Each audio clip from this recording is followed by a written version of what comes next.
본부 사이더 헤드라인. 그래, 어서 오게 최 차장. 네, 국장님. 요즘 마음이 좀 무겁습니다. 많이 무겁지. 네. 그럼 우리 좀 잘해야죠, 그래도. 우리 역할이니까. 그렇습니다. 네. 자, 오늘 헬마우스 나와 있습니다. 어서 오게. 안녕하십니까. 제가 오늘 진짜 웃기려고 준비를 엄청 많이 해놨는데 차장님이 아까 짚어주셔가지고 오늘은 최대한 좀 자제하는 걸로. 안 웃겨보는 걸로. 그 전에는 왜 자제했어? 오늘은 해. 오늘 해. 해도 됩니까? 그래. 네, 알겠습니다. 열심히 하겠습니다. 아니, 아까 댓글 보니까 최진봉 교수님 좀 이따 나와야 되는데 오마이뉴스에서 지금 라이브 방송하고 있다는 소식이. 또 늦겠네. 이분은 참. 이거 너무 중복으로 잡아, 이 사람은. 아니, 들어오는 건 무조건 해. 그쵸. 그러니까 매번 늦어. 또 그렇게 해야 또 이제 자기가 또 바빠 보인다고 생각하는 경향이 좀 있는 것 같아요. 최진봉 교수님. 좀 문제 많다. 저는 항상 준비되어 있는 거 아시죠? 좋은 제보 하여튼 고맙네. 네.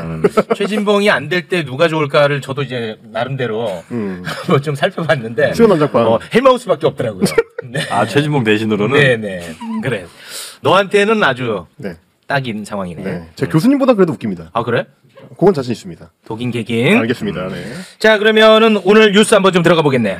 오늘 윤석열 대통령이 아침에 국가안전시스템 점검회의를 했는데요. 그 자리에서 이렇게 얘기를 했습니다. 말로 다 할 수 없는 비극을 마주한 유가족과 아픔과 슬픔을 함께하고 있는 국민들께 미안하고 죄송한 마음이다. 이렇게 밝혔습니다. 그래서 이게 사실상 이제 국민들을 향해서 죄송하다는 얘기를 처음 한 거 아니냐. 대국민 사과로서의 의미가 있는 거 아니냐라는 언론 보도들이 좀 나오고 있습니다. 금요일에는 이제 그 종교 행사 가서 법회에 가서 이제 죄송하다, 죄송한 마음 가족분들에게 이렇게 얘기했고요. 토요일에는 이제 예배에 가서 또 미안한 마음 이렇게 얘기했고 이제 어제는 미사에 참석을 했었습니다. 그러니까 이제 세계 종교회 일체를 다 거쳐서 오늘 이제 최종적으로 국민한테 사과하는 형식을 갖춘 걸로 좀 보입니다. 이게 사과냐 아니냐를 우리가 의미를 파악을 해야 되나? 좀 그게 뭐 안타깝긴 합니다만 우리가 그 목요일에 녹화를 해서 금요일에 나간 방송이 있지 않습니까?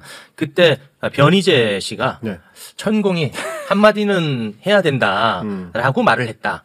그래서 아마도 조만간 윤석열 대통령이 약간 한번 던지는 식의 사과 메시지가 나올 것이다라고 했을 때 우리가 사실 그런 얘기는 좀 안 했으면 좋겠다. 그게 그렇게는 가고 싶지 않다 했는데 참 공교롭게도 우리 방송 나가고 거의 직후에 종교 행사 가서 약간의 던지는 식의 어떤 사과 메시지가 나와서 좀 소름 돋는다 이런 분들이 많이 있었습니다. 근데 지난주 금요일 전후해가지고 그 얘기 한 분이 많아요.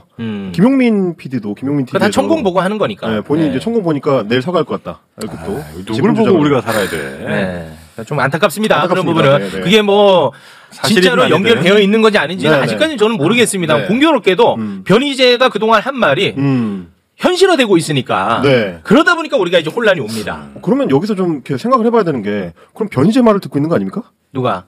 윤석열 대통령이? 아니야. 그건 아니에요? 변희재는 이제 천공의 메시지를 보고 우리보다 이제 한 발 빠르게 우리한테 전달을 하는 거니까. 알겠습니다. 그러니까 항상 이제 변희재 대표는 하는 얘기가 내가 뭐 대단한 해안이 있어서 마치는 게 아니고 천공과 강신업을 보면 답이 나온다. 이게 일관된 논조거든요. 근데 희한하게 우연의 일치겠지만 그렇습니다. 자꾸 맞는 경우들이 좀 생기고 우리도 마음이 아프네. 그러니까 이제 변희재 말로는 천공의 메시지를 내면 강신업은 그것을 해설서 형식으로 이제 약간은 대중화시켜가지고 메시지를 낸다. 그렇게 보면은 쉬울 것이다. 이런 얘기를 한참 전부터 해왔었지. 약간 신탁하고 이제 그걸 해석해주는 문여처럼 이렇게 그런 느낌. 씁쓸합니다. 씁쓸하네요. 아무튼 대국민 사과 메시지는 사실상 이번이 처음인 것 같고요. 그와 함께 이제 책임자들 진상 규명에 철저히 우리가 임해야 된다. 이런 메시지가 냈습니다. 그렇기 때문에 오늘 우리는 그 진상 규명에 조금씩 다가서는 그런 뉴스를 좀 주목해 보도록 하겠습니다. 네, 주말 동안에 보도가 좀 많이 나왔습니다. 아시다시피 이제 모든 사고에는 늘 이제 징후가 있기 마련인데 이번 같은 경우도 그 징후나 신호들을 좀 무시한 흔적들이 좀 많이 발견되고 있습니다. 그런 것 같아요. 일단 용산 경찰서 정보과에서 이번 할로윈 전에 안전사고를 우려하는 내용의 정보 보고서들이 여러 건 있었다. 그게 작성돼서 보고가 됐다. 라는 맥락들이 지금 나오고 있습니다.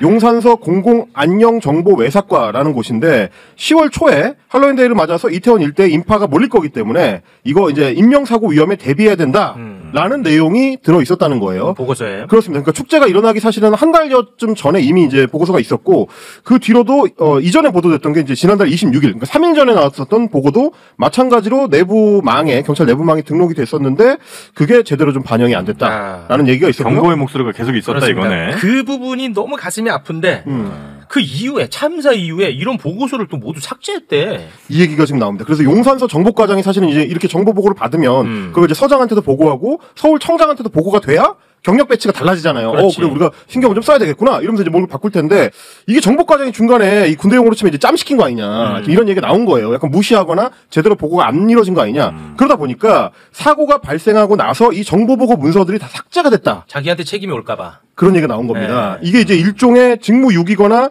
혹은 증거인멸이 아니냐라는 얘기가 경찰 내부에서도 나오는 거고요. 네. 책임 소재를 따질 때 반드시 들어가야 되는 대목이 아닌가 싶습니다. 이 용산서 정복과정은 오늘 이제 속보 나온 거에 따르면 경찰에 입건이 된 걸로 네. 아마 이제 죄를 좀 묻게 되지 그렇습니다. 않을까 싶습니다. 네. 그리고 지자체 장들에 대한 책임 문제 제기가 계속되고 있습니다. 그렇습니다. 먼저 용산구청으로 한번 가보겠습니다. 참고로 박희영 용산구청장도 입건됐습니다. 입건됐습니다. 네. 뭐 아시다시피 사실 이제 이번에 발생한 이 안전사고 문제의 주체가 크게는 이제 4개인데 이상민 행정안전부 장관, 그다음에 관할 지자체인 박희영 용산구청장, 그다음에 치안을 책임지는 경찰, 그다음에 안전과 구급을 책임지는 소방입니다. 그렇습니다. 그런데 용산구청 같은 경우는 이게 이제 각 구청마다 CCTV 통합 관제센터라는 게 있어요. 그래서 구에 이제 쫙 설치되어 있는 그 CCTV들을 전체적으로 쭉 모니터링을 하다가 뭔가 좀 이상한 징후가 낌새가 포착된다. 있다. 저기 좀 위험해 보인다. 그러면 바로 위로 이제 보고가 돼서 조치가 돼야 되는데 그거 의무야, 의무. 맞습니다. 보고하는 게 의무라고. 네. 안 그러면 거기 공무원 앉혀놓을 이유가 없죠. 돈 들여가지고. 네. 그 의무입니다. 근데 보고 안 했습니다. 보고가 안 됐다는 얘기가 나옵니다. 지금 이제 사고가 났던 그 해밀턴 호텔 그 뒷골목 쪽에 CCTV가 2대가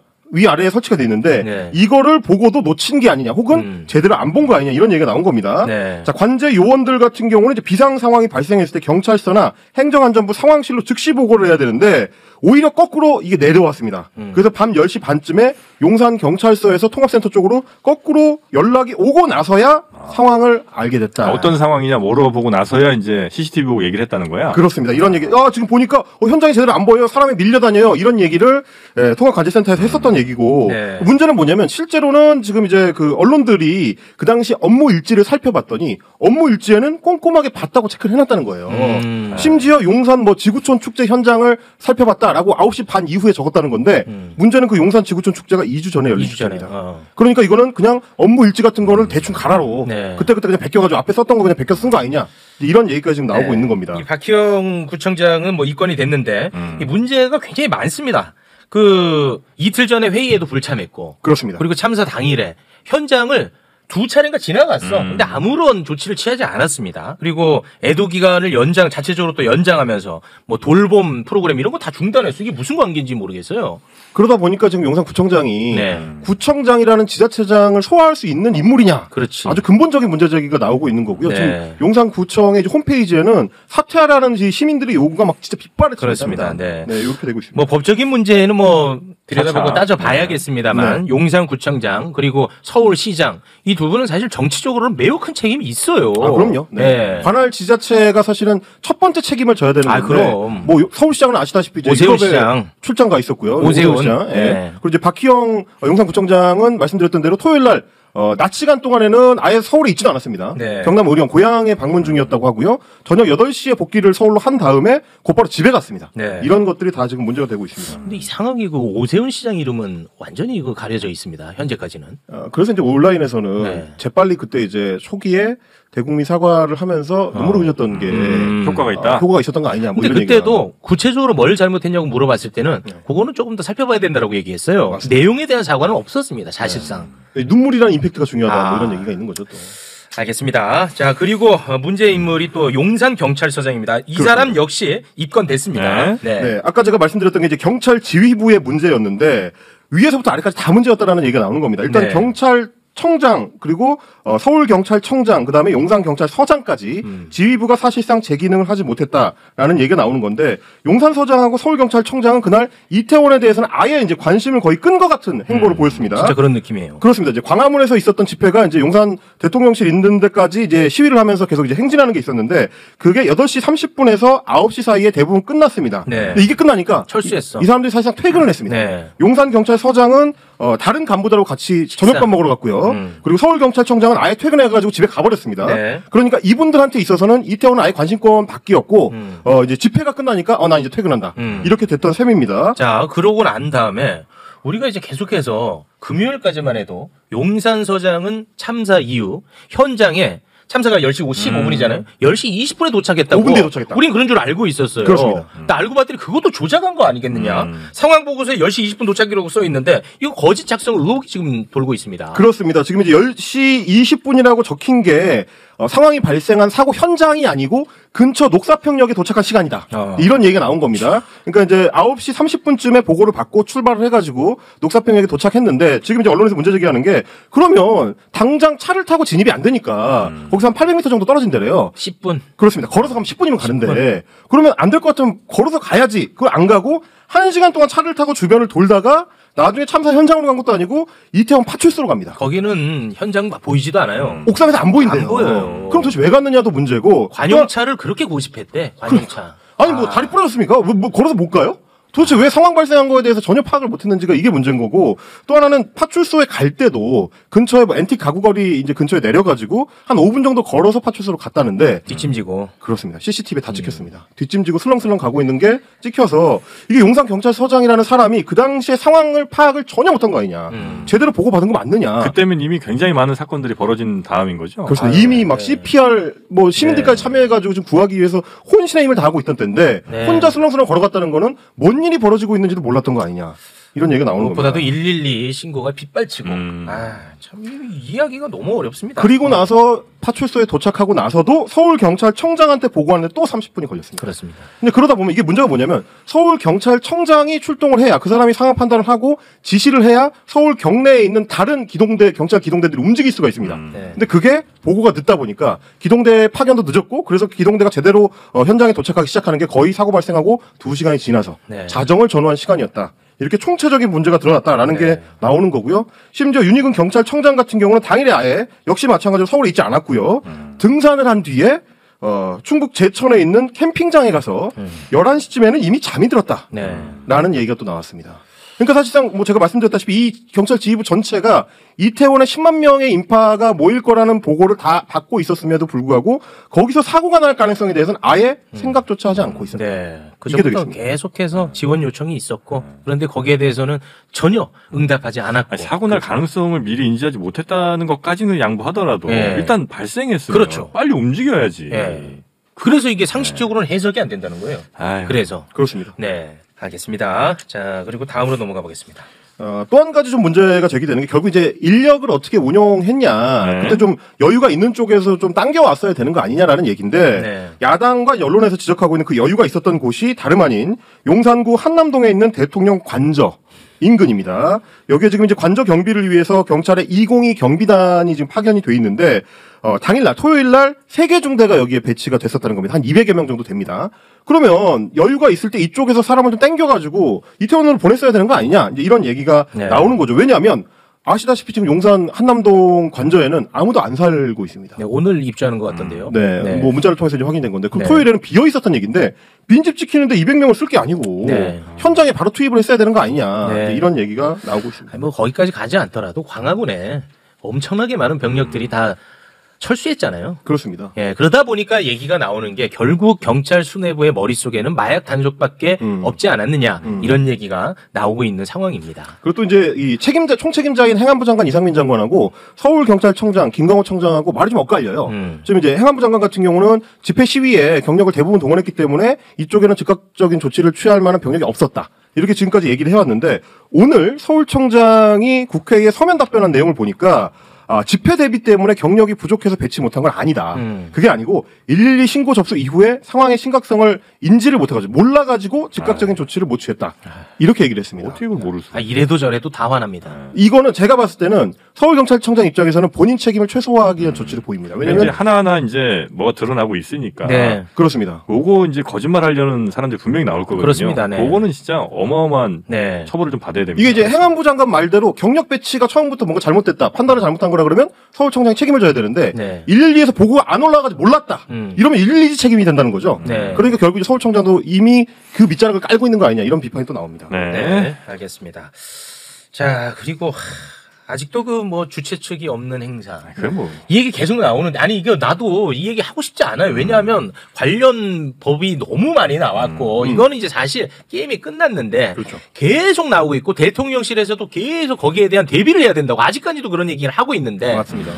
봤더니 뭐 경찰 매뉴얼이 너무 잘 돼 있더만. 이미 2005년에 발행된 매뉴얼이 확인이 된 겁니다. 네. 다중 운집 행사 안전관리 매뉴얼이라는 건데 이게 한 160여 쪽 정도 되는 굉장히 좀 분량이 두꺼운 그 매뉴얼이 이미 있었다는 거고요. 2014년 8월에 3판이 발행이 됐으니까 네. 어떻게 보면 이제 최근까지도 개정이 계속됐다는 거죠. 그렇습니다. 운영을 했다는 셈이 됩니다. 여기도 이제 다중 운집이라고 하면은 단순히 뭐 정부 주관이냐 민간 주관이냐 이런 걸 따지지 않는다. 그리고 옥내 5괴를 따지지 않는다. 이거를 불문하고 다중 운집 행사에 대해서는 위험성을 기준으로 경찰 개입 여부 수준을 판단해야 된다. 이렇게 적혀 있습니다. 아니, 너무 명확해요. 2014년 매뉴얼 보면은 누가 어디서 열었는지 상관없다. 그렇습니다. 위험하면 관리 대상이다. 너무 명확하게 당연히 그래야 되고. 이거 뭐 이런 얘기 하는 것도 너무 당연한 얘기를 하는 건데 맞아요. 사실 이거는 최진봉 교수처럼 하나만 한 얘기예요. 그렇잖아. 그럼에도 불구하고 이런 얘기 해야 돼, 지금. 여기서 최진봉으로 가나? 아니, 그분은 하나만 한 얘기 많이 하니까. 네. 근데 진짜 하나만 한 얘기지만 매뉴얼에 명확하게 명시가 되어 있다. 이제 제발 이런 얘기 좀 그만해라. 그만해야 됩니다. 라는 차원에서 말씀을 드립니다. 거기에 보면 뭐 통로 확보라든지 여러 가지 것들 다 돼 있어. 구체적으로 다 돼 있다. 다 돼 있다고. 네. 그리고 네, 아예 주최 측 의미 없다고. 맞습니다. 아예 구체적으로 행사 주체가 불분명한 뭐 예를 들면 신년 카운트다운 이런 거에도 대비를 해야 된다. 네. 이렇게 예시가 들어져 있었습니다. 그렇습니다. 자, 이상민 장관 얘기를 안 할 수가 없는데 이분은 본인 말을 빌려서 이분에게 책임을 물으면 돼요. 네. 얼마 전에 경찰국 신설을 강조하면서 경찰청은 행안부 지휘 라인에 있다. 이거 제대로 지휘 못하면 이건 직무유기다. 맞습니다. 라고 엄청 강하게 강조했던 사람입니다. 저희가 지금 사진도 준비를 했는데 지금 보시는 것처럼 사실은 본인이 직접 PPT까지 준비를 해와가지고 딱 봐라 이렇게 한 개의 라인으로 딱 구성이 된다. 네. 대통령 밑에 국무총리 밑에 행정안전부 장관 밑에 경찰청이다. 이렇게 강조를 했었는데 이번에 드러난 게 지휘체계 제대로 갖춰놓지도 않았더라. 라는 겁니다. 그럼 행안부 장관 책임이야. 본인이 얘기했잖아. 맞습니다. 예를 들면 112의 신고 내용이 들어오면은 이거를 행안부로 접수를 할 수 있는 체계가 만들어져 있어야 되는데 애초에 그게 없어가지고 없었다. 경찰한테서 신고 상황을 전달받지도 못했고 보고도 제대로 받지 못해가지고 뭐 이미 알려졌다시피 대통령보다 접수를 늦게 했다. 네. 이런 얘기가 지금 나오고 있는 건데 지금 아까 지적해 주셨던 것처럼 오세훈 시장이 약간 지금 관심권 밖에서 벗어나 있는 것 같이 이상민 장관도 지금 언론의 관심에서 약간 벗어나 있는데 이 부분에 대해서는 좀 명확하게 좀 따질 필요가 있다. 그렇습니다. 재난 지휘 체계의 마비 상태 이거는 사실상 행정안전부 장관의 직무유기에 가깝다. 행정안전부 장관도 그날 저녁에 퇴근해가지고 집에 있었습니다. 네. 그러니까 이렇게 자꾸 경질에 대한 이야기가 나와서 그런지 모르겠습니다만 윤석열 대통령이 마치 보란 듯이 분향소 갈 때마다 항상 이상민 장관 불러라. 내 옆에 있어야 된다. 그렇죠. 이렇게 얘기를 하고 심지어 총리실에서 네. 아침에 이 회의가 있습니다. 그래서 분향소는 안 가면 어떻겠느냐라고 대통령실에 요청을 했어요. 이상민 장관 안 갔으면 좋겠다. 그렇죠. 왜냐면 재난안전대책본부장이니까. 지금 회의를 해야 되니까. 그런데 윤석열 대통령이 오라고 해. 분향소 오라 그래. 해서 간 거야. 그 뒤에 여당에서 나오던 이상민 장관 경질론이 쏙 들어갔어요. 쏙 들어갔어. 이게 아주 공교로운 거죠. 경질 관련해서도 또 지난 금요일에 업로드된 그 네. 방송에 또 약간 얘기가 좀 들어있죠. 그렇습니다. 네. 네, 알겠습니다. 자, 이 부분은 뭐 이 정도로 정리하고요. 국회에서 그래서 뭐 지금 이게 진행이 되고 있죠, 관련해서. 오늘 이제 행정안전위원회가 열려가지고 전체 회의를 하는데요. 여기에 오세훈 시장, 김강호 서울청장, 박희영 용산구청장을 비롯해서 이제 책임자급의 인사들이 네. 다 이제 참석을 합니다. 네. 아마 이제 경질 문제라든지 뭐 인사관리 문제가 오늘 거론될 걸로 보입니다. 네, 네. 알겠습니다. 자, 경찰에서요, 희생자를 모독하는 자, 엄단해야 된다. 엄단한다. 진짜 이건 가만두지 않겠다. 네. 라고 목소리를 세게 높였습니다. 맞습니다. 형사처벌하겠다. 그런 얘기 그렇습니다. 많이 했습니다. 지금 빨리 고자질해. 그래서 한 명씩 제가 경찰에서 압수수색 들어가야 되는 사람들을 네. 소개를 좀 해드리겠습니다. 그렇습니다. 먼저 대통령실 종교다문화 비서관으로 일했던 김성회, 좌성회 아니고 이제 막말러 김성회입니다. 네네. 대통령실에 근무하다가 논란이 일자 이제 자진 사퇴했던 사람입니다. 그렇습니다. 뭐 동성애는 정신병, 뭐 네. 위안부 피해자들의 배상금은 화대, 뭐 이런 네네, 얘기했던 기억나시죠? 날아갔던 사람인데 네. 페이스북에 이렇게 썼습니다. 국가도 무한 책임이지만 개인도 무한 책임이다. 이게 무슨 말이냐? 왜 자기 자식이 이태원에 가는 거를 막지 못했느냐? 그 부모들이 유가족 탓이다. 유가족 탓이다. 그래놓고 왜 국가한테 책임을 물려고 하느냐? 라는 얘기를 했습니다. 경찰에 이제 신고합니다. 네. 이분 엄단하셔야 됩니다. 이거 엄단해야 됩니다. 진짜로. 엄단하셔야 됩니다. 진짜 엄단해야 돼요. 어디서 감히 피해자들 탓을 합니까? 네. 이게 말도 안 되는 소리죠. 엄단 필요하고요. 네. 자, 그 다음에 국민의힘의 김기현 의원 나왔습니다. 김기현 의원은 이제 유가족을 직접 겨냥한 건 아니지만 민주당 책임이다. 이런 얘기를 했습니다. 이게 뭔 소리냐? 자, 그동안의 경찰 체제나 안전 시스템을 문재인 정부 때 부실하게 했다. 그러니까 이번 사고의 책임이 민주당 그리고 문재인 정부에 있다. 또 이런 주장을 했습니다. 네. 또 비슷한 얘기를 오늘 이제 정진석 비대위원장도 했는데 뭐라 그랬느냐면 이번 주말 그러니까 참사 당일에 있었던 주말 집회에 민주당 계열의 시민단체들이 동원됐다. 사실상 민주당 때문에 집회가 열린 것이고 그래서 거기에 서울시의 경찰 기동대를 다 투입하느라고 이태원에 보낼 경력이 없었다. 이런 주장을 또 하셨습니다. 네. 하지만 뭐 이미 알려져 있다시피 그날 집회는 보수 진보가 다 같이 했습니다. 그렇습니다. 네, 이런 부분. 근데 무엇보다도 천공. 저는 천공 신고합니다. 천공. 예, 우리 아이들은 희생을 해도 이걸 뭐 전달하기 좀 그렇긴 한데 이렇게 큰 질량으로 희생을 해야지 우리가 세계에서 돋보일 수 있다. 이거 깜짝 놀랐죠.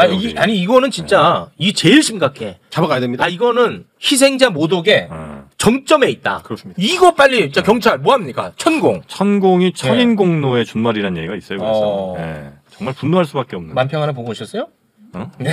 이거 경찰 진짜 이 농담 아닙니다. 잡아가야 됩니다. 희생자 모독의 정점에 있습니다. 천공. 바로 이거 수사에 들어가야 됩니다. 이 입건해야 됩니다. 이거 뭐 인신공양한다는 얘기잖아요. 이게 그러니까 그 밖에도 너무 됩니까? 많아. 많은데 너무 불편해서 내가 안 하는 거야. 진짜 많아. 천공.